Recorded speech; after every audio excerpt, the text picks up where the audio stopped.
Vandanam medical കോളേജിലെ സംഭവം നമ്മുടെ എല്ലാവരുടെയും ശ്രദ്ധയിൽപ്പെട്ട് കഴിഞ്ഞിരിക്കുന്നതാണ്. എന്തായാലും ഇതൊരു ഡോക്ടറിൻ്റെ പിഴവാണോ അതോ ഒരു സിസ്റ്റത്തിൻ്റെ പിഴവാണോ എന്നാണ് നമ്മൾ ചർച്ച ചെയ്യാൻ പോകുന്നത്.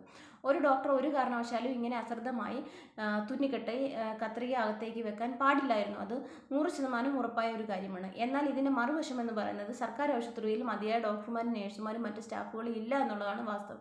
നമ്മളൊക്കെ സർക്കാർ ആശുപത്രിയെ സമീപിക്കുന്ന ആളുകളാണ്. ഒരു ഒ പിയിൽ ചെന്ന് കഴിഞ്ഞാൽ നമുക്ക് മനസ്സിലാവും ഒരു ഡോക്ടർ എത്രയോ രോഗികളെയാണ് ഒരു ദിവസം പരിശോധിക്കുന്നത്, അല്ലേ? അതുപോലെ ഒരു ഡോക്ടർ എത്രയോ ഓപ്പറേഷനുകളാണ് ഒരു ദിവസം ചെയ്യുന്നത്. അവർക്ക് ഭക്ഷണം കഴിക്കാനോ വെള്ളം കുടിക്കാനോ ഒന്ന് ഇരിക്കാനോ ഒരു മിനിറ്റ് ഒന്ന് ഇരിക്കാനോ പോലും അവർക്ക് സാധിക്കാതെ അവർ 24 hours പണിയെടുത്തുകൊണ്ടിരിക്കുകയാണ് സർക്കാരിന് വേണ്ടിയിട്ട്, അല്ലേ?